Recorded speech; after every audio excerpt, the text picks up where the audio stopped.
سلام دوستان.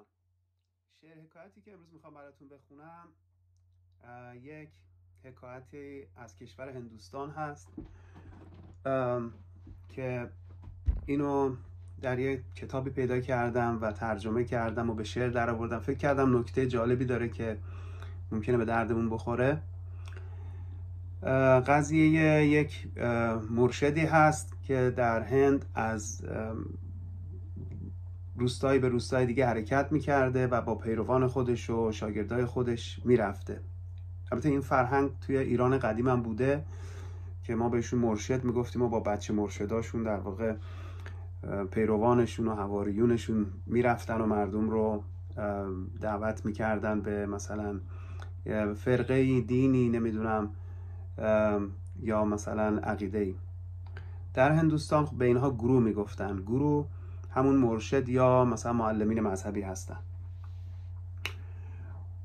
جریان اینه که گرو وارد روستاهای مختلف میشه، ولی شاگرداش از توصیه هایی که گرو به مردم و روستاهای مختلف میکنه یه مقداری احساس میکنن که اینها با هم متناقضه. به یه روستایی یه چیزی میگه، به روستایی یه چیز دیگه میگه، مخالف اون، دقیقاً ضد اونو میگه. بعد ازش میپرسن که علت این تناقض چیه و ببینیم که حالا علتش چی بوده و اون مرشد چجوری جواب میده. مرشدی در هند بودی اوستا، گشت روزی وارد یک روستا. چند روزی دید آنها را به چشم، مردمانش تندخو دید و به خشم. دائما در اختلاف و در جدال، در نزاع و کشمکش شوریده حال. دیدشان دشنامگو پرمدعا، دادشان پند و سلامی و دعا.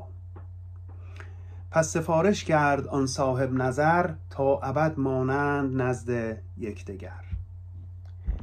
در ده بعدی چو وارد شد گرو، دیدشان پر از صفا و خنده رو. مردمان چون دوستان و یار هم، چون بیامد مشکلی غمخوار هم.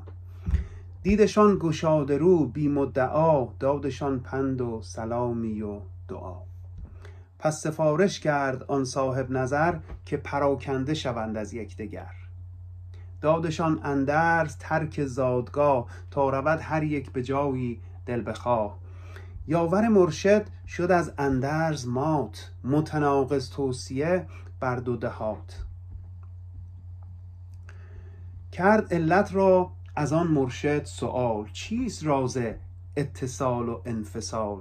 توصیه کردی یکی ماند وطن، دومی ترغیب بر بیرون شدن. پس بخندید و چنین دادش جواب، که بگفتم هر یکی بر یک حساب. مردم جوشی و تند و بدمزاج، هر کجا رود دهد آن را رواج. پس همان به که بماند آشیان، مردم عالم ز شرش در امان. لیک خلق خوشدل و دلسوز و شاد، هر کجا شد می شود نیکی زیاد. می برد همراه خود نیکومنش، می شود شادی به عالم گسترش.